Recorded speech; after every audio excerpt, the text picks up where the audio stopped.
프랑스 미쉐린 심사위원장이 무릎을 꿇었습니다. 37년간 유럽 미식만 평가해온 그가 한국 급식 앞에서 고개를 숙인 겁니다. 밀라노 올림픽 급식이 노로바이러스로 전면 폐쇄. 42개국이 굶고 있을 때 유일하게 살아남은 곳은 코리아 하우스였습니다. 35개국이 한국 급식을 돌려달라 항의했고 일본은 한국보다 7년 뒤처졌다고 자국 정부에 보고했습니다. 그리고 밝혀진 충격적 반전. 그 전말을 지금 공개합니다. 시작하기 전 구독과 좋아요, 그리고 대한민국 화이팅 댓글로 한국을 응원해주세요.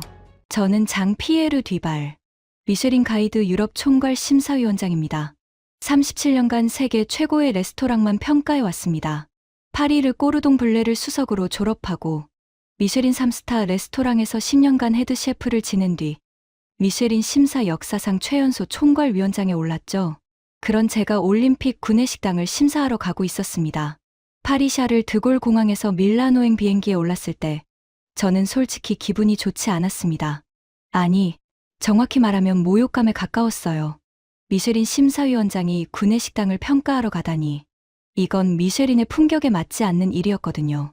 하지만 IOC 위원장이 직접 전화를 걸어왔을 때 거절할 수가 없었습니다. 뒤발 위원장, 42개국이 동시에 항의하고 있습니다. 지금 밀라노에 세계적 권위의 식품 전문가가 필요합니다. 전 시설 긴급 위생 심사를 해주십시오. 비행기 창밖으로 알프스가 보였습니다. 만년설이 덮인 봉우리들이 햇빛에 반짝이고 있었어요. 평소 같았으면 그 풍경에 감탄했겠지만 그날은 아무것도 눈에 들어오지 않았습니다. 머릿속은 온통 한 가지 생각뿐이었어요. 빨리 끝내고 파리로 돌아가자. 밀라노 말펜사 공항에 내리자마자 IOC 관계자 2명이 마중을 나와 있었습니다. 검은 SUV에 올라타자 차 안에서 브리핑이 시작됐어요. 현재 메인 급식센터 3곳 중 2곳이 폐쇄된 상태입니다. 나머지 한 곳도 위생 등급이 기준 미달입니다. 그럼 8,700명이 지금 어디서 밥을 먹고 있다는 겁니까? IOC 관계자가 잠시 말을 멈췄습니다. 그러더니 조심스럽게 말했어요. 현재 정상 운영되고 있는 시설이 하나 있긴 합니다. 어디요? 코리아 하우스입니다. 저는 고개를 갸웃거렸습니다. 코리아 하우스요? 한국 부스 말입니까? 네. 지금 그곳만 유일하게 정상 가동 중입니다. 사실 정상을 넘어서 하루 일만 2,000식을 제공하고 있습니다. 코리아 하우스. 솔직히 그때까지 저는 그곳에 대해 아는 게 거의 없었습니다. 올림픽에 참가하는 나라들이 자국 문화를 홍보하는 부스 정도로만 알고 있었죠. 거기서 급식을 한다고요? 그것도 12,000식이나? 차 창문 너머로 밀라노 시내가 스쳐 지나갔습니다. 두오모 대성당의 첨탑이 겨울 하늘을 찌르고 있었어요. 유럽 미식의 심장부 이탈리아에서 올림픽 급식이 무너지다니. 미식을 아는 사람으로서 참담한 기분이었습니다. 하지만 한 가지는 확실했어요. 한국 부스가 아무리 잘한다고 해도 그건 급식일 뿐입니다. 미식과는 차원이 다른 이야기죠. 저는 심사만 하면 됩니다. 위생 기준을 충족하는지 확인하고 보고서를 쓰고 파리로 돌아가면 그만이에요. 그때까지 저는 정말로 그렇게 생각했습니다. 제가 왜 이렇게 한국 음식에 대해 무관심했는지, 아니 솔직히 말하면 깔봤는지 설명을 드려야 할 것 같습니다. 저는 37년간 오직 유럽 미식만 다뤄왔습니다. 프랑스, 이탈리아, 스페인. 미식이란 이 세 나라의 삼각형 안에서 완성되는 거라고 믿었어요. 일본 음식은 인정했습니다. 스시와 가이세키는 분명 예술의 경지에 있으니까요. 하지만 한국 음식은요? 솔직히 말하면 제 미식 지도에 한국이라는 나라는 존재하지 않았습니다. 한 번은 이런 일이 있었어요. 6년 전쯤이었습니다. 파리 8구에 한국 레스토랑이 새로 오픈했는데 미쉐린 별점 심사 요청이 들어왔습니다. 저는 심사 리스트에서 그 레스토랑을 뺐어요. 팀원들이 물었죠. 위원장님, 한국 레스토랑 심사는 안 하십니까? 저는 이렇게 대답했습니다. 한국 음식은 양념이 너무 강해서 재료 본연의 맛을 주긴 해. 프렌치 요리의 핵심은 재료의 순수한 풍미를 살리는 거야. 정반대의 철학이지. 미쉐린의 기준에 맞지 않아. 지금 생각하면 부끄러운 말이었습니다. 하지만 그때는 진심이었어요. 37년간 구축해온 미식의 기준이 있었고 그 기준 안에 한국은 없었습니다. 밀라노 선수촌에 도착한 건 오후 2시쯤이었습니다. 2월에 밀라노는 뼈를 파고드는 추위가 있었어요.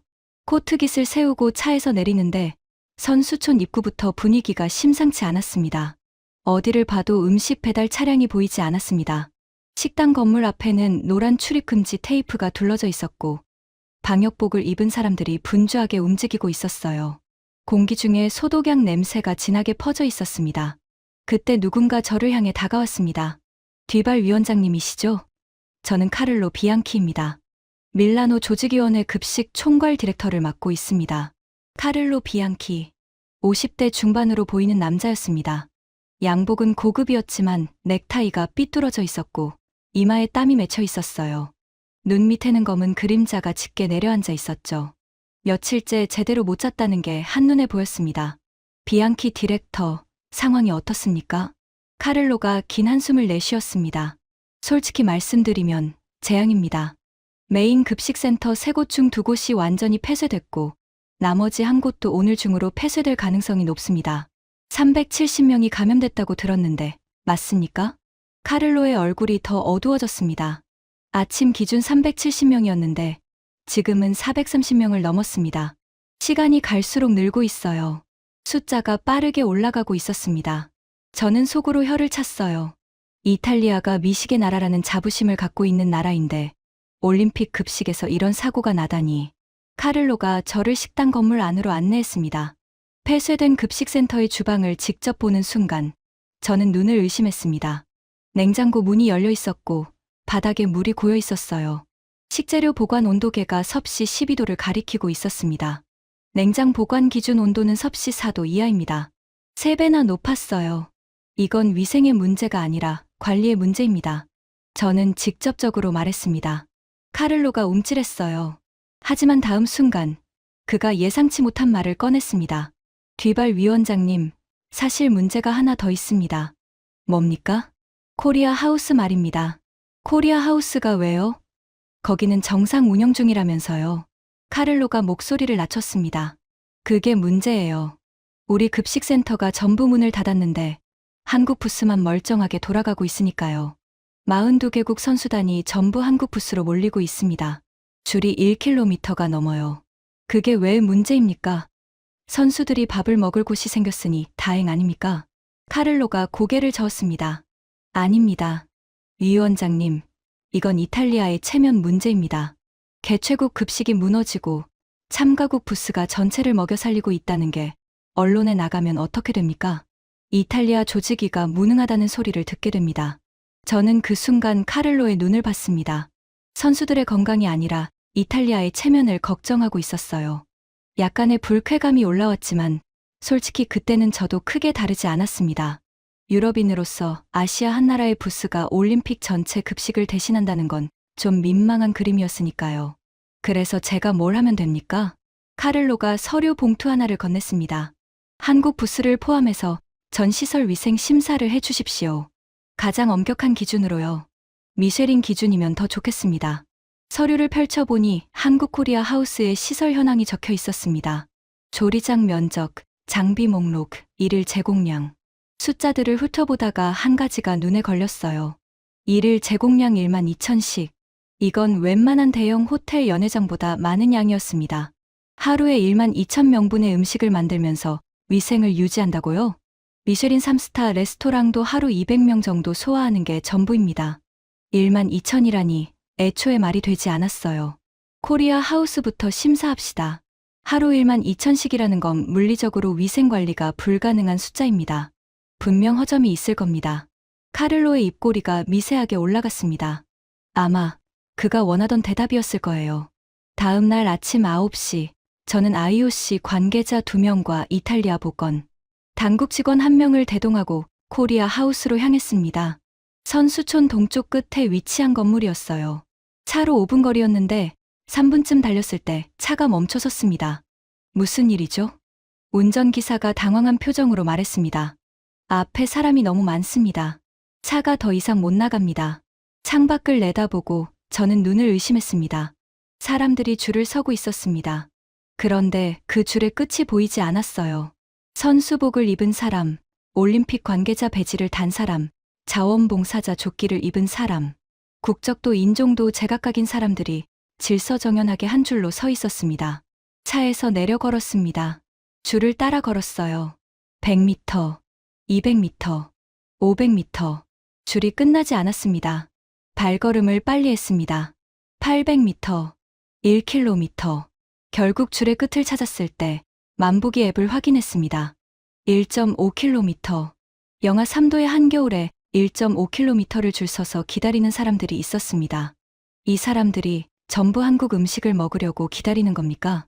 IOC 관계자가 고개를 끄덕였습니다. 네. 새벽 6시부터 줄을 서는 사람도 있습니다. 저는 이해가 되지 않았습니다. 아무리 다른 급식센터가 문을 닫았다고 해도 밀라노 시내에 레스토랑이 얼마나 많은데요. 피자집, 파스타집, 젤라테리아. 이탈리아는 어딜 가든 맛있는 음식이 넘쳐나는 나라입니다. 굳이 1.5km를 서서 한국 부스의 음식을 먹어야 할 이유가 있습니까? 밖에서 사 먹으면 되지 않습니까? IOC 관계자가 어깨를 으쓱했어요. 저도 그렇게 말했습니다. 선수단 반응이 한국 음식을 한번 먹어본 사람은 밖에 안 나가려고 합니다. 무료 배식의 힘이겠거니 생각했습니다. 공짜 밥이니까 줄을 서는 거겠죠. 코리아 하우스 건물 앞에 도착했습니다. 건물 외벽에 태극기와 올림픽 로고가 나란히 걸려 있었어요. 입구는 깔끔했지만 특별히 화려하지는 않았습니다. 파리의 미쉐린 3스타 레스토랑들의 입구와 비교하면 소박하다고 해야 할 정도였죠. 입구에서 한국인 직원이 저를 막아 섰습니다. 심사단이시죠? 안으로 들어오시려면 위생 절차를 밟으셔야 합니다.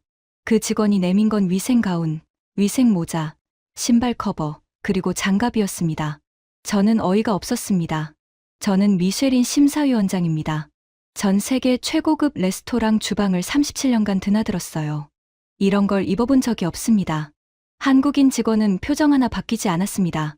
죄송합니다만 예외는 없습니다. IOC 위원장님이 오셔도 동일한 절차를 밟으셔야 합니다. 이건 저희의 규정입니다. IOC 관계자가 옆에서 조용히 말했어요.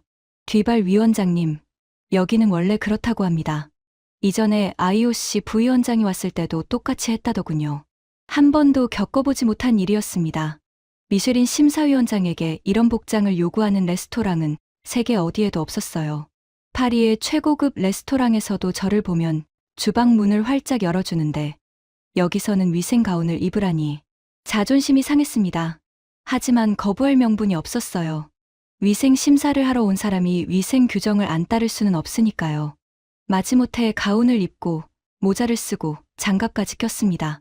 거울에 비친 제 모습이 미쉐린 심사위원장이 아니라 병원 수술팀 같았어요. 37년 경력에 자존심이 구겨지는 기분이었습니다. 에어샤워 구간을 지났습니다. 강한 바람이 온몸을 훑고 지나갔어요. 신발 밑바닥 소독, 손 소독, 체온 체크. 3단계를 더 거쳤습니다. 레스토랑 주방에 들어가는 게 아니라 반도체 공장 클린룸에 들어가는 기분이었어요. 그리고 주방 문이 열렸습니다. 그 순간 저는 걸음을 멈췄습니다. 50명이 넘는 조리사가 일사불란하게 움직이고 있었습니다. 하지만 제 눈길을 사로잡은 건 사람이 아니었어요. 주방 한가운데 설치된 대형 디스플레이 3개가 실시간으로 숫자를 보여주고 있었습니다. 조리장 온도 섭씨 18도, 식재료 보관 온도 섭씨 2.3도, 공기 중 세균 수치 0.0이라고요? 저는 37년간 수천 개의 레스토랑 주방을 심사해 왔습니다.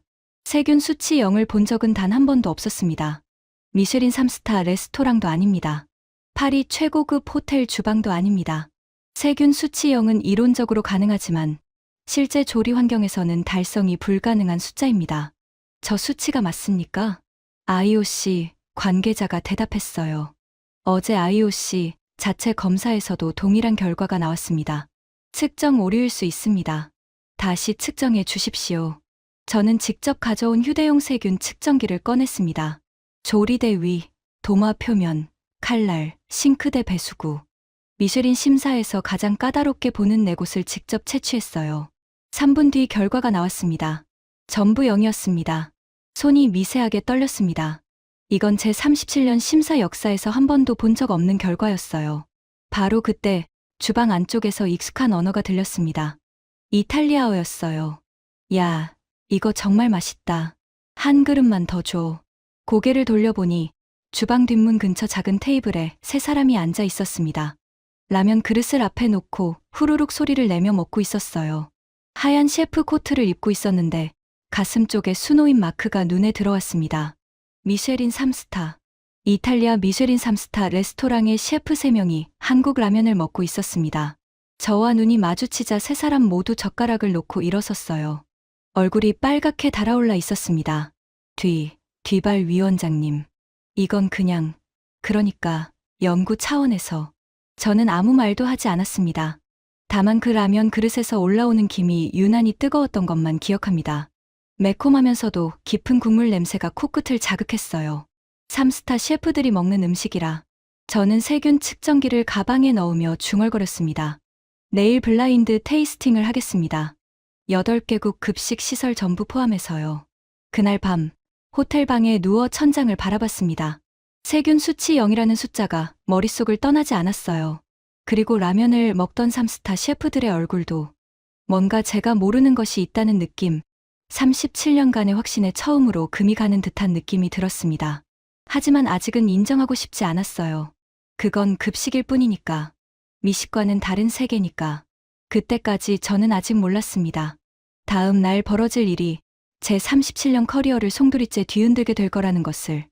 다음 날 아침, 저는 IOC가 마련한 공식 위생 심사에 착수했습니다. 심사 대상은 총 8개국이었습니다. 이탈리아 메인 급식센터 잔존 시설 한 곳, 프랑스 하우스, 일본 하우스, 미국 하우스, 독일 하우스, 스위스 하우스, 호주 하우스, 그리고 코리아 하우스. IOC가 지정한 위생 심사 항목은 47개였습니다. 식재료 보관 온도, 조리장 공기질, 조리 도구 살균율, 배수 시스템, 냉장 체인 관리, 조리사 개인 위생까지. 미쉐린 심사보다 항목이 많았어요. 저는 일부러 코리아 하우스를 마지막에 배치했습니다. 다른 7곳을 먼저 심사하고 기준점을 세운 다음에 한국을 보겠다는 계산이었죠. 솔직히 말하면 어제 본 세균 수치 0이라는 결과가 측정 오류였기를 바라는 마음도 있었습니다. 오전 내내 7개 시설을 돌았습니다. 결과부터 말씀드리면 참담했어요. 이탈리아 잔존 시설은 47개, 항목 중 28개에서 기준 미달이었습니다. 냉장고 온도가 기준치보다 섭씨 8도나 높았고 배수구에서 역류 흔적이 발견됐어요. 조리사 12명 중 4명이 위생교육 이수 기록이 아예 없었습니다. 심사 점수 100점 만점에 31점. 미쉐린 기준이 아니라 일반 위생 기준으로도 즉시 영업 정지 수준이었어요. 프랑스 하우스는 그래도 나았습니다. 72점. 합격선인 70점을 간신히 넘겼어요. 하지만 프랑스인으로서 자랑할 수준은 아니었습니다. 일본 하우스가 81점으로 7개 시설 중 가장 높았습니다. 일본답게 정리정돈은 깔끔했어요. 하지만 급식 제공 규모가 하루 800식에 불과했습니다. 코리아 하우스의 15분의 1도 안 되는 양이었죠.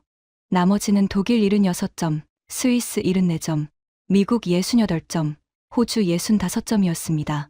오후 2시, 드디어 코리아 하우스 차례가 왔습니다.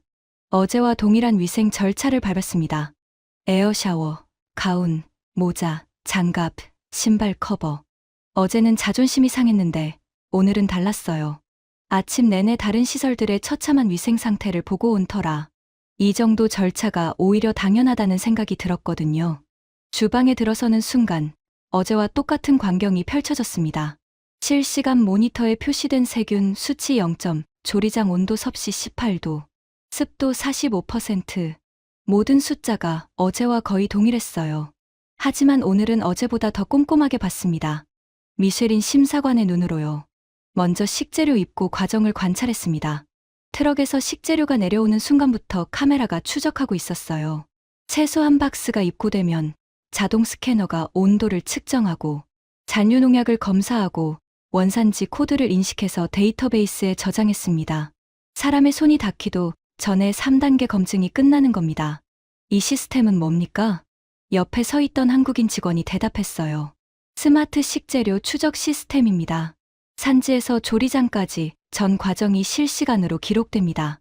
콜드체인이 한 번이라도 끊기면 자동으로 폐기 처분됩니다. 콜드체인 자동 관리라 유럽 최고급 레스토랑에서도 이건 사람이 수동으로 확인하는 영역입니다. 그걸 자동화했다고요? 다음으로 조리 과정을 봤습니다. 로봇 팔이 대형솥에서 국을 젓고 있었어요. 일정한 속도, 일정한 온도, 일정한 시간. 옆에 있는 모니터에 조리 온도가 실시간으로 표시되고 있었습니다. 섭씨 95도에서 0.3도도 흔들리지 않았어요. 미쉐린 3스타 레스토랑의 셰프들도 이 정도의 온도 관리는 못합니다. 사람의 손이니까요. 아무리 숙련된 셰프라도 0.3도 오차 없이 조리하는 건 불가능합니다. 혹시 이 로봇이 전부 조리하는 겁니까? 한국인 직원이 고개를 저었어요. 아닙니다. 로봇은 대량 조리 공정만 담당합니다. 양념, 배합, 최종 플레이팅, 맛 조절은 전부 셰프가 직접 합니다. 기계의 정확성과 사람의 감각을 결합한 겁니다. 기계의 정확성과 사람의 감각을 결합했다. 그 말이 묘하게 머릿속에 남았습니다. 47개 항목을 전부 심사하는데 2시간이 걸렸습니다. 결과를 점수표에 옮기는데 손이 떨렸어요. 100점 만점에 100점. 만점이었습니다. 47개 항목 전부 기준 충족. 그것도 단순히 기준을 넘긴 게 아니라 모든 항목에서 측정 가능한 최고치를 기록했습니다. 식재료 보관 온도는 기준치보다 섭씨 1.7도 낮았고 공기질은 수술실 등급이었어요. 조리사 52명 전원이 위생교육은 물론 식품 안전 전문가 자격증까지 보유하고 있었습니다. 저는 37년간 미쉐린 심사를 해왔지만 만점을 준 적은 한 번도 없었습니다. 미쉐린 3스타도 만점은 아닙니다. 어딘가에는 반드시 개선할 점이 있게 마련이거든요. 그게 미쉐린의 철학이에요. 완벽은 존재하지 않는다. 그런데 한국은 그 완벽을 만들어 놓고 있었습니다. 이탈리아 31점, 한국 100점. 격차가 69점이었습니다. 이건 비교가 되지 않습니다. 저도 모르게 그 말이 입에서 나왔어요. IOC 관계자가 물었습니다. 위원장님, 기록에 남길 공식 코멘트가 있으신가요? 저는 잠시 망설였습니다. 미쉐린 심사위원장으로서 한국 급식 시설에 만점을 준다는 건 유럽 미식의 자존심에 금을 긋는 일이었으니까요. 공식 코멘트는 내일 블라인드 테이스팅 후에 하겠습니다. 시간을 벌고 싶었어요. 위생은 인정하겠습니다. 하지만 맛은 다른 문제입니다. 아무리 깨끗해도 맛이 없으면 미식이 아니에요. 급식이 아무리 훌륭해도 그건 급식일 뿐입니다. 저는 아직 그 벽을 지키고 있었습니다. 블라인드 테이스팅은 다음날 오전 11시에 시작됐습니다. 장소는 선수촌 내 IOC 공식 회의장이었어요.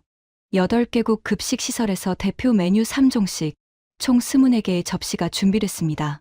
접시에는 번호만 적혀 있었고 어느 나라에서 만든 음식인지 아무도 알 수 없었어요. 물론 조리한 셰프들도 회의장에 입장할 수 없었습니다. 심사위원은 저를 포함해 5명이었습니다. IOC 영양자문위원 2명, 밀라노 대학 식품영양학과 교수 1명, 이탈리아 외식산업협회장 1명, 전원 식품 분야 전문가들이었죠. 한 가지 변수가 있었습니다. 일본 농림수산성에서 파견된 시찰관, 나카무라 유키코가 옵서버로 참석했어요. 삿포로 올림픽 준비를 위해 밀라노에 와 있던 그녀가 IOC에 참관을 요청한 겁니다. 심사 방식은 단순했습니다. 각 접시를 맛보고 10점 만점으로 평가. 향, 식감, 온도, 밸런스, 창의성 5항목에 각 2점씩. 국적을 모르는 상태에서 순수하게 맛으로만 판단하는 거였어요. 첫 번째 접시부터 23번째 접시까지 큰 감흥이 없었습니다. 올림픽 급식이니까요. 대량 조리의 한계가 분명했어요. 맛이 평탄하거나 간이 세거나 식감이 무너져 있거나. 그래도 프랑스와 일본 접시에서는 기본기가 느껴졌습니다. 합격선이라고 할 수 있었죠. 24번째 접시, 마지막 3접시 중 하나가 나왔습니다. 번호는 3번이었어요. 접시 뚜껑을 열었을 때 먼저 향이 올라왔습니다. 참기름 향이었어요. 하지만 단순한 참기름이 아니었습니다.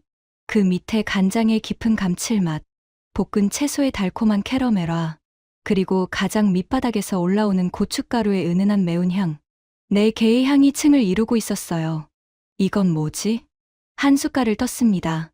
입에 넣는 순간 저는 숟가락을 내려놓았습니다. 밥알 하나하나에 참기름이 균일하게 코팅되어 있었어요. 씹을 때마다 고소한 기름이 터지면서 밥알의 찰진 식감과 어우러졌습니다. 그 위에 올라간 채소는 아삭한 것과 부드러운 것이 교차 배치되어 있었어요. 당근의 아삭함, 시금치의 부드러움, 콩나물의 탄력. 3가지 식감이 한 입에서 동시에 느껴지는데 그게 전혀 충돌하지 않았습니다. 하지만 진짜 충격은 소스였어요. 고추장 베이스인 것 같은데 단순히 매운 게 아니었습니다. 단맛, 감칠맛, 매운맛이 시간차를 두고 올라왔어요. 처음에는 달콤하고 그 다음에 감칠맛이 퍼지고 마지막에 은근한 매운맛이 입안을 감싸는 겁니다. 3초 사이에 3번 맛이 변합니다. 이건 급식이 아니었습니다. 이건 설계된 미식이었어요. 누군가가 맛의 시간축을 계산해서 배치한 겁니다. 저는 2번째 숟갈을 떴고 3번째, 4번째를 연달아 떴습니다. 심사위원이 한 접시를 이렇게 빨리 비우는 건 심사 예절에 어긋나는 행동입니다. 하지만 멈출 수가 없었어요. 접시를 비우고 나서 점수를 적었습니다. 10점 만점에 9.2점. 다른 심사위원 4명의 점수를 모으기도 전에 저는 이미 알고 있었습니다. 이 접시가 오늘 일이라는 걸요. 5명의 점수가 취합됐습니다. 3번 접시의 평균 점수는 9.4점이었어요. 2위인 17번 접시가 7.8점이었으니까 압도적인 차이였습니다. 1.6점 차이는 미쉐린 심사에서 별 1개와 별 3개의 차이에 해당하는 격차예요. 3번 접시의 원산지를 공개하겠습니다. IOC 관계자가 봉투를 열었습니다. 3번 접시는 코리아 하우스에서 제출한 비빔밥입니다. 회의장이 조용해졌습니다. 비빔밥이라고요? 비빔밥이 9.4점이라고요? 저는 프랑스 접시가 1위일 거라고 예상했습니다. 최소한 일본이라도 비빔밥이라는 건 상상도 못했어요. 밥에 채소 올리고 소스 비벼 먹는 음식이 미쉐리니스타급 점수를 받다니. 하지만 곧 더 충격적인 사실이 밝혀졌습니다. 참고로 3번 접시는 코리아 하우스에서 오늘 점심 급식으로 제공되는 메뉴 중 하나입니다. 특별히 심사용으로 만든 것이 아니라 일반 급식과 동일한 것입니다. 급식이라고요? 이게 12,000명에게 나가는 일반 급식이라고요? 밀라노 대학 교수가 먼저 입을 열었어요. 잠깐요. 이 퀄리티를 12,000씩 규모로 유지한다는 겁니까? 그게 가능합니까? IOC 관계자가 고개를 끄덕였습니다. 코리아 하우스 급식 만족도 조사 결과를 말씀드리면 현재 98.7%입니다. 42개국 선수단이 매긴 점수입니다. 98.7%. 이 숫자가 뭘 의미하는지 아십니까? 미쉐린 3스타 레스토랑의 고객 만족도가 평균 94%입니다. 하루 200명도 안 되는 손님을 받으면서 94%예요. 한국은 하루 12,000명을 먹이면서 98.7%를 찍고 있었습니다. 블라인드 테이스팅이 끝난 후 회의장을 나서는데 나카무라 유키코가 복도에 서 있었습니다. 옵서버로 참석했으니 점수를 매기지는 않았지만 전 과정을 지켜봤던 거예요. 그녀의 표정이 굳어 있었습니다. 뭔가를 말하고 싶은 것 같았지만 입을 꾹 다물고 있었어요. 일본인 특유의 절제된 표정이었지만 눈동자가 흔들리고 있었습니다. 저와 눈이 마주치자 가볍게 고개를 숙이고 돌아섰어요. 그때는 몰랐습니다. 그녀가 그 직후에 무슨 행동을 했는지. 블라인드 테이스팅 이틀 뒤 IOC 사무국에서 연락이 왔습니다. 뒤발 위원장님, 일본 측에서 코리아 하우스 독자 방문 결과를 IOC에 공식 제출했습니다. 위원장님도 열람하시겠습니까? 일본이 독자적으로 한국 부스를 조사했다고요? 나카무라 유키코였습니다. 블라인드 테이스팅을 지켜본 다음 날, 그녀는 혼자서 코리아 하우스를 다시 방문했던 겁니다. 일본 농림수산성 공식 검사 키트를 가져가서 일본 기준으로 독자 위생 검사를 실시했어요. 그녀가 IOC에 제출한 보고서를 읽었습니다. A사 용지 28페이지 분량이었어요. 첫 페이지부터 놀라웠습니다. 일본 식품위생법 기준 52개 항목 검사 결과 코리아 하우스는 전 항목 기준 충족, 특히 세균 배양 검사에서 검출 불가 수준의 결과를 확인함. 이는 일본 후생노동성이 관리하는 국내 최우수 시설과 동등하거나 그 이상의 수준임. 동등하거나 그 이상이라. 일본이 자국 최고 시설과 한국을 동급으로 평가한 겁니다. 일본이요. 위생에 대해 세계에서 가장 까다로운 나라, 식품 안전을 국가 자존심으로 여기는 나라가요. 하지만 진짜 충격은 보고서 마지막 페이지에 있었습니다. 권고 사항사포로 동계올림픽 급식 시스템 구축 시 한국의 코리아 하우스 운영 모델을 벤치마킹할 것을 강력히 권고함. 한국의 스마트 급식 관리 시스템은 일본의 현행 시스템 대비 최소 7년의 기술적 격차가 존재하는 것으로 판단됨. 7년의 격차. 일본이 한국보다 7년 뒤처져 있다고 자국 정부에 공식 보고한 겁니다. 저는 보고서를 내려놓고 창밖을 봤습니다. 밀라노의 겨울 하늘이 잿빛이었어요. 머릿속이 복잡했습니다. 위생은 만점이었습니다. 맛도 1위였습니다. 이제 일본까지 공식적으로 인정했어요. 3번의 검증이 전부 같은 결론을 가리키고 있었습니다. 한국이 최고라는 결론을요. 그날 오후 IOC 관계자의 안내로 나카무라 유키코와 직접 만나게 됐습니다. 회의실에서 마주 앉았을 때 그녀의 표정은 이틀 전 복도에서 봤을 때와 달라져 있었어요. 뭔가를 결심한 사람의 얼굴이었습니다. 뒤발 위원장님, 솔직하게 말씀드려도 되겠습니까? 물론이죠.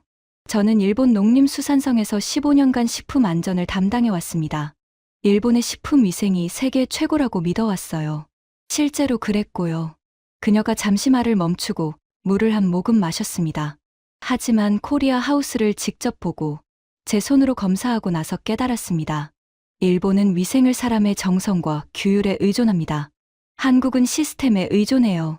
사람은 실수하지만 시스템은 실수하지 않습니다. 그 차이가 7년이었어요.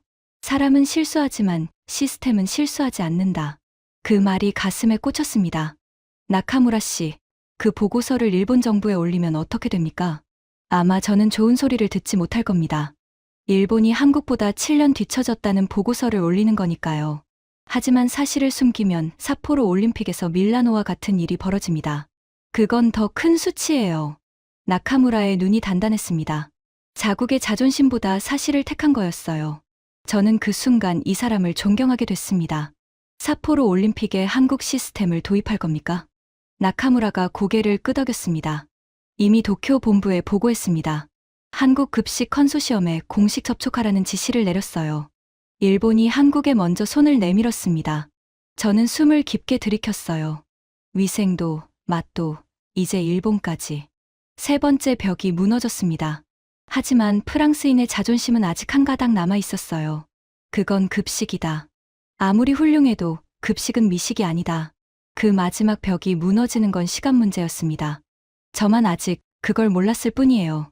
나카무라를 만난 다음 날 IOC 긴급 보고서가 배포됐습니다. 제목은 밀라노 동계올림픽 급식시설 종합평가 보고서였어요. 42개국 대표단이 참석하는 IOC 긴급 총회의 안건으로 올라온 공식 문서였습니다. 보고서의 핵심 내용을 요약하면 이랬습니다. 42개국 중 국제위생기준을 충족하는 급식시설 코리아 하우스 1곳, 부분 충족 일본, 프랑스, 독일, 스위스 4곳, 미달 이탈리아 포함 나머지 전부. 한국만 유일하게 완벽한 합격이었습니다. 보고서에는 비교 데이터도 포함되어 있었어요. 일일 급식 제공량. 코리아 하우스 1만 2천식, 이탈리아 급식센터 잔존 시설 3,800식, 식중독 발생 건수. 코리아 하우스 운영 개시 이후 25일간 제로, 이탈리아는 같은 기간 430명 확진. 선수단 만족도 조사. 코리아 하우스 98.7%, 이탈리아 23%. 숫자는 거짓말을 하지 않습니다. 하지만 이 숫자들이 의미하는 바를 온전히 이해하려면 맥락을 알아야 해요. 하루 1만 2천씩이라는 건요. 미쉐린 3스타 레스토랑 60개가 동시에 풀가동하는 것과 같은 규모입니다. 60개요. 파리 전체의 미쉐린 3스타 레스토랑이 9개입니다. 코리아 하우스 하나가 파리 3스타 전체의 7배를 먹이고 있었던 겁니다. 그러면서 식중독 제로, 만족도 98.7%, 위생 심사 만점. 이게 말이 됩니까? 보고서를 읽은 후 저는 호텔방에서 한참 동안 가만히 앉아 있었습니다. 창밖으로 밀라노 시내의 불빛이 반짝이고 있었어요. 두오모 대성당의 조명이 유난히 밝았습니다. 37년간 제가 믿어온 것들이 흔들리고 있었습니다. 미식이란 소수를 위한 예술이라고 생각했어요. 200명을 위해 완벽한 한 접시를 만드는 것, 그게 미식의 정수라고 믿었습니다. 1만 2천 명을 위한 급식과 미식은 양립할 수 없다고 확신했어요. 하지만 한국은 그 양립 불가능한 것을 양립시키고 있었습니다. 다음 날 IOC 긴급 총회에서 더 큰 충격이 기다리고 있었어요. 35개국 선수단장이 연명으로 서명한 공식 서한이 IOC 위원장에게 전달된 겁니다. 내용은 이랬습니다. 코리아 하우스의 급식 서비스를 전 선수단으로 확대해 줄 것을 공식 요청합니다. 35개국이 동시에 같은 요구를 한 겁니다. 올림픽 역사에서 이런 일은 처음이었어요. 보통 선수단이 IOC에 공식 서한을 보내는 건 경기 판정, 이의제기나 시설 개선 요구 같은 건데 급식 때문에 35개국이 연명 서한을 보내다니. 총회장에서 미국 선수단 부단장 마이클 오브라이언이 발언했습니다. 우리 미국 선수단 546명이 코리아 하우스에서 식사하고 있습니다. 선수들의 컨디션이 눈에 띄게 좋아졌어요. 한국 급식은 단순히 배를 채우는 게 아닙니다. 선수의 몸 상태를 고려한 맞춤형 영양 설계가 되어 있습니다. 미국 올림픽위원회 소속 영양사 8명이 분석한 결과 코리아 하우스의 영양 밸런스는 미국 스포츠 영양학회가 권장하는 기준을 상회합니다. 미국 스포츠 영양학회 기준을 상회한다고요? 그리스 올림픽위원회 영양관리 팀장 엘레나 코스타도 발언했어요. 저는 3일 전까지 한국 급식에 회의적이었습니다. 하지만 직접 영양 성분을 분석해봤어요. 탄수화물, 단백질, 지방의 비율이 운동선수에게 최적화되어 있었습니다. 더 놀라운 건 매일 메뉴가 바뀌면서도 영양 밸런스가 일정하게 유지된다는 겁니다. 이건 사람이 매일 계산해서는 불가능한 수준이에요. 어떻게 그게 가능합니까? 엘레나가 태블릿 화면을 총회장 스크린에 띄웠어요. 코리아 하우스에는 AI 영양관리 시스템이 있습니다. 선수가 자기 종목과 몸무게를 입력하면 AI가 그날의 최종 메뉴를 추천합니다. 피겨 스케이팅 선수에게는 관절 건강에 좋은 콜라겐 함량이 높은 식단을, 쇼트트랙 선수에게는 순간 폭발력에 필요한 고단백 식단을 추천하는 식이죠. 총회장이 술렁였습니다. 한국이 단순히 밥을 잘해주는 게 아니라 선수 개인별 맞춤 영양 관리까지 하고 있었다는 겁니다. 카를로 비앙키의 얼굴이 새하얗게 변해 있었어요. 이탈리아 조직위가 수천억 원을 들여 만든 급식 시스템이 노로바이러스로 무너졌는데 한국의 참가국 부스가 42개국을 먹여 살리고 있다는 사실이 공식 기록으로 남게 된 거니까요. 하지만 카를로에게는 더 급한 문제가 있었습니다. 35개국이 한국 급식 확대를 요청했으니 이걸 무시할 수가 없었어요. 이탈리아의 체면은 이미 구겨질 대로 구겨져 있었습니다. 저는 총회장 뒷자리에 앉아 이 모든 걸 지켜보고 있었습니다. 가슴이 답답했어요. 위생 만점, 마지리, 일본 인정, 35개국 공식 요청. 벽이 하나씩 무너지고 있었습니다. 하지만 가장 큰 벽은 아직 남아 있었어요. 제 안의 벽이요. 37년간 쌓아온 프랑스인의 자존심, 유럽 미식이 세계 최고라는 확신. 그 벽이 완전히 무너지려면 한 가지가 더 필요했습니다. 그리고 그것은 예상치 못한 곳에서 예상치 못한 방식으로 찾아왔어요. IOC 총회가 끝난 뒤 저는 코리아 하우스를 다시 찾았습니다. 이번에는 심사가 아니라 개인적인 방문이었어요. 솔직히 말하면 뭔가에 이끌리듯 간 겁니다. 저녁 시간이었습니다. 급식 서비스가 끝난 후라 주방은 조용했어요. 조리사들이 내일 준비를 위해 정리하고 있었습니다.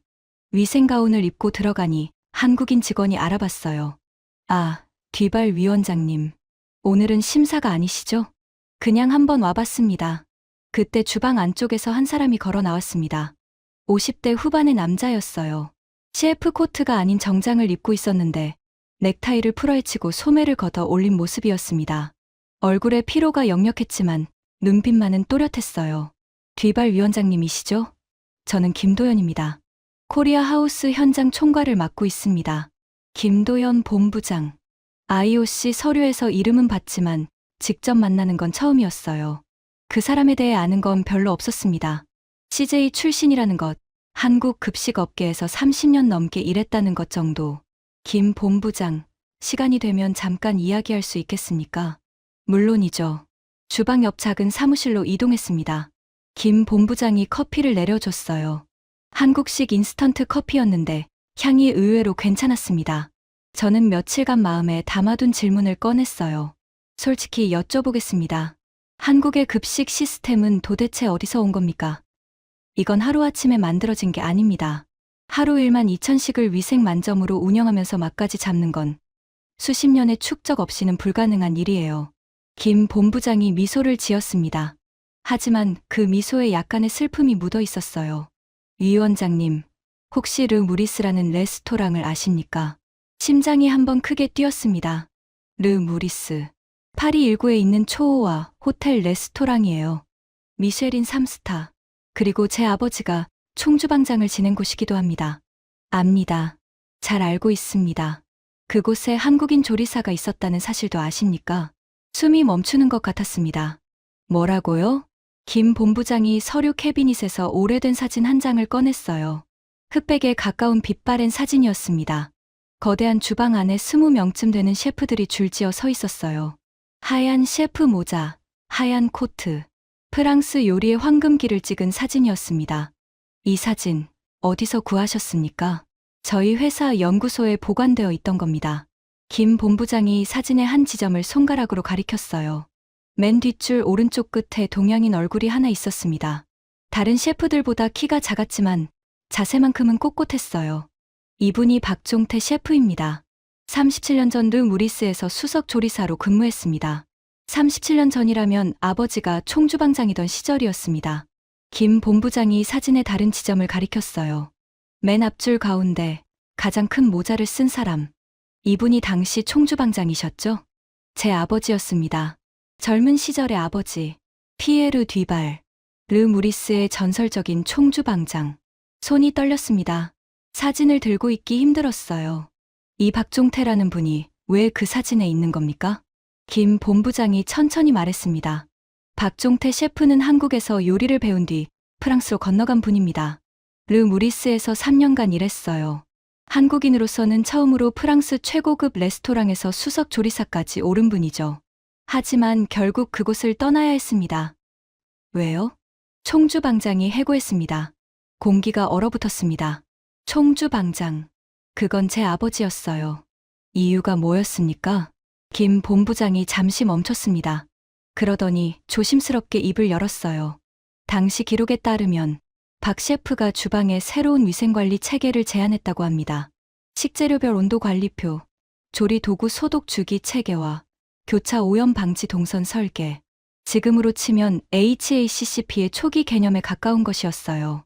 하지만 총주방장은 받아들이지 않았습니다. 아버지가 한 말이 뭐였는지 저는 듣지 않아도 알 것 같았습니다.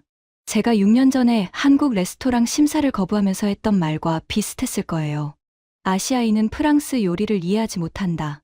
프랑스의 방식에 간섭하지 마라. 그런 말이었겠죠. 박종태 셰프는 해고 후 한국으로 돌아갔습니다.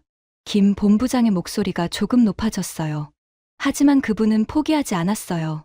한국으로 돌아가서 프랑스에서 배운 미식의 기술과 자신이 구상한 위생 시스템을 결합했습니다. 삼성급식 계열사 초대 연구소장이 되어 한국 단체급식의 미쉐린급 위생 기준을 도입했어요. 한국 급식 혁명의 시작이었습니다. 저는 사진을 내려놓았습니다. 손에 힘이 빠져서가 아니라 사진 속 아버지의 얼굴을 더 이상 볼 수가 없었기 때문이에요. 지금 이 코리아 하우스의 시스템도 그분에게서 시작된 겁니까? 김 본부장이 고개를 끄덕였습니다. 박종태 소장이 설계한 원형이 발전한 겁니다. 식재료 추적 시스템, 실시간 온도 관리, 교차 오염 방지 동선. 전부 그분이 37년 전에 구상한 것의 확장판이에요. 그분은 6년 전에 돌아가셨지만 시스템은 계속 진화하고 있습니다. 6년 전이라면 제가 파리에서 한국 레스토랑 심사를 거부했던 그 해였습니다.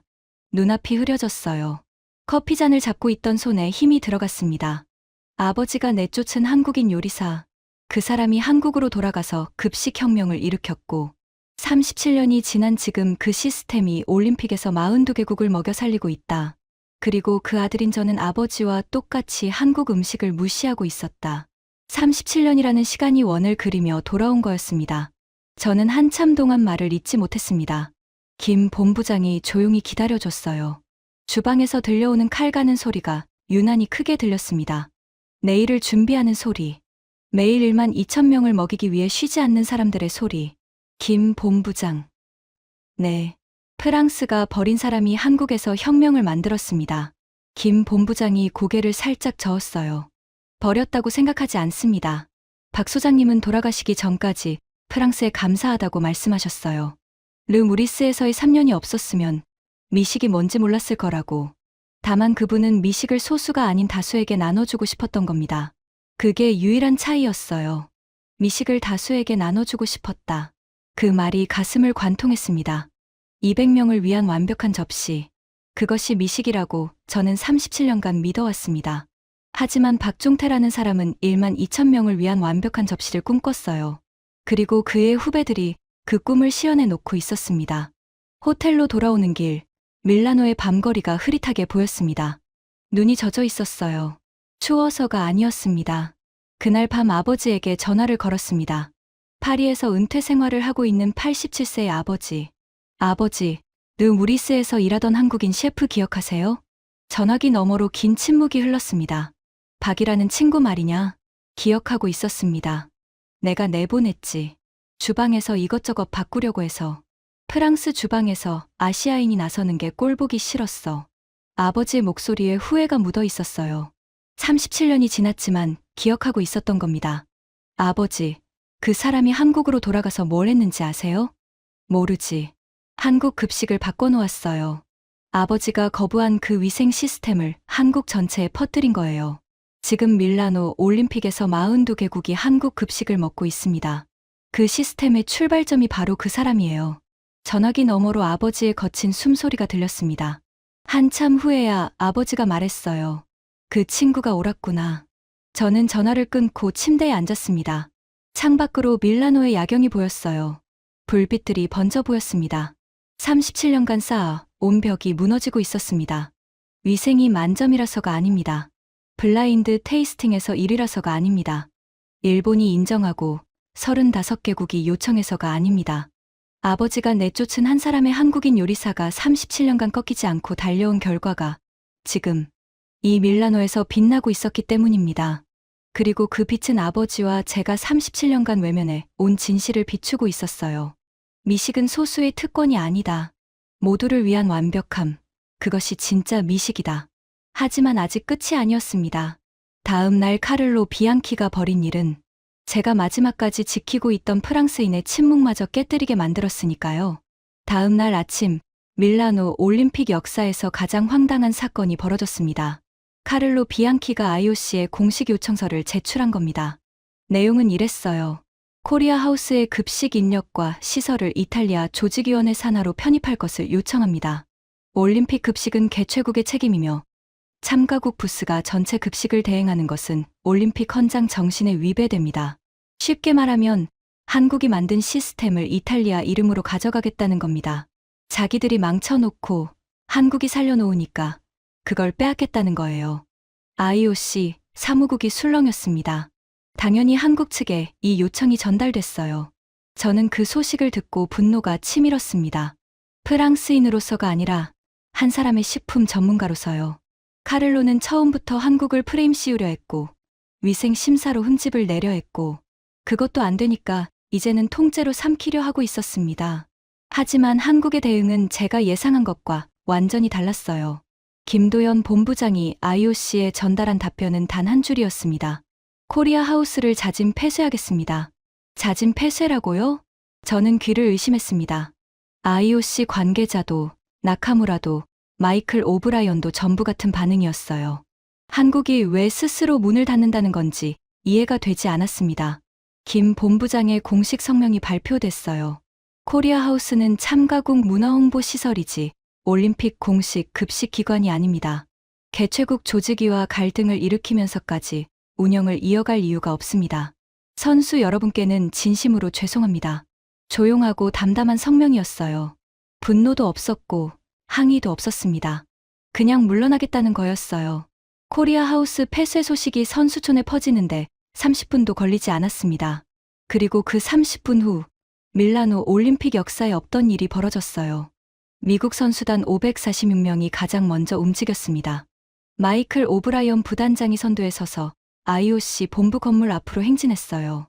그 뒤를 캐나다, 호주, 영국 선수단이 따랐습니다. 독일, 노르웨이, 스웨덴, 네덜란드. 점심시간이 되자 IOC 본부 앞에 28개국 선수단이 모여 있었습니다. 플래카드를 만든 선수단도 있었어요. 한국 급식을 돌려달라. 우리는 한국 음식을 선택할 권리가 있다. 이탈리아는 사과하라. 프랑스 선수단에서도 참가자가 나왔습니다. 제 조국의 선수들이 한국 급식을 돌려달라고 시위하고 있었어요. 프랑스인으로서 참담했지만 동시에 한 가지는 분명했습니다. 이건 정치가 아니라 맛과 안전의 문제라는 거였어요. 선수들은 자기 몸에 뭘 넣는지에 대해 진지한 사람들이니까요. IOC 위원장이 긴급 성명을 냈습니다. 코리아 하우스의 운영 재개를 공식 요청합니다. 이탈리아 조직위원회는 이전의 편입 요청을 즉시 철회하십시오. 카를로 비앙키는 끝이었습니다. IOC 위원장이 직접 개최국 조직위를 공개적으로 꾸짖은 겁니다. 올림픽 역사에서 전례가 없는 일이었어요. 이탈리아 조직위가 한국에 공식 사과문을 보냈습니다. 코리아 하우스와 정식 급식 위탁 계약을 체결했어요. 한국이 올림픽 전체 급식을 공식적으로 담당하게 된 겁니다. 하지만 제가 정말로 무릎을 꿇은 건 그 다음이었습니다. 코리아 하우스가 운영을 재개한 날 저녁, 김도연 본부장이 한 가지 지시를 내렸어요. 이탈리아 선수단에게 급식 박스 2,000개를 보내세요. 한국인 직원이 물었습니다. 이탈리아요? 우리를 빼앗으려 했던 이탈리아예요? 김 본부장이 고개를 끄덕였어요. 선수는 선수입니다. 조직위가 잘못한 거지, 선수들이 잘못한 게 아니에요. 급식 박스 2,000개가 이탈리아 선수단 숙소로 배달됐습니다. 박스 위에 작은 메모가 붙어 있었어요. 이탈리아어로 한 줄만 적혀 있었습니다. 선수 여러분의 건강과 선전을 응원합니다. 코리아 하우스 드림. 그 메모를 읽는 순간 저는 복도 벽에 기대 섰습니다. 다리에 힘이 빠졌어요. 이긴 사람이 진 사람에게 밥을 보내는 나라. 빼앗으려 한 상대에게 무상으로 급식을 보내는 나라. 분노하지 않고 항의하지 않고 그냥 밥을 보내는 나라. 저는 37년간 미식을 공부해 왔습니다. 최고의 재료, 최고의 기술, 최고의 감각. 그게 미식의 전부라고 생각했어요. 하지만 그날 밤 깨달았습니다. 미식에는 제가 37년간 빠뜨린 한 가지가 있었다는 걸요. 마음이요. 음식에 마음을 담는 것. 1만 2천 명 한 사람 한 사람의 건강을 생각하는 것. 자기를 짓밟은 상대에게도 따뜻한 밥을 보내는 것. 그것이 한국 음식의 본질이었습니다. 박종태 셰프가 37년 전 르 무리스에서 품었던 꿈의 본질이었어요. 미식을 다수에게 나눠주고 싶다. 그 꿈은 단순히 많은 사람을 먹이겠다는 게 아니었습니다. 많은 사람에게 마음을 전하겠다는 거였어요. 밀라노 동계올림픽이 끝난 후 3가지 일이 일어났습니다. 첫째, IOC가 한국의 급식 시스템을 올림픽 글로벌 스탠다드로 공식 채택했습니다. 앞으로 모든 올림픽 개최국은 한국의 스마트 급식 관리 시스템을 기준으로 급식 인프라를 구축해야 합니다. 한국의 시스템이 세계의 기준이 된 겁니다. 둘째, 나카무라 유키코가 삿포로 동계올림픽 급식의 한국 컨소시엄을 공식 초청했습니다. 일본 농림수산성이 예산을 편성하고 일본 급식 업체들이 한국 시스템 연수를 받기 시작했어요. 일본이 한국에게 배우는 시대가 열린 겁니다. 셋째, 저 장피에르 뒤바른 미쉐린 본사의 한 가지를 제안했습니다. 국가 급식 시스템 특별상을 신설합시다. 미쉐린 가이드는 128년 역사에서 레스토랑만 평가해 왔습니다. 급식 시설을 평가한 적은 한 번도 없어요. 하지만 밀라노에서 제가 본 건 레스토랑이 100년 걸려도 도달하지 못할 수준의 미식이었습니다. 1만 2천 명을 먹이면서 만점 위생, 98.7% 만족도, 맞춤형 영양관리. 이걸 미식이라고 부르지 않으면 뭐라고 불러야 합니까? 미쉐린 본사 이사회에서 반발이 있었습니다.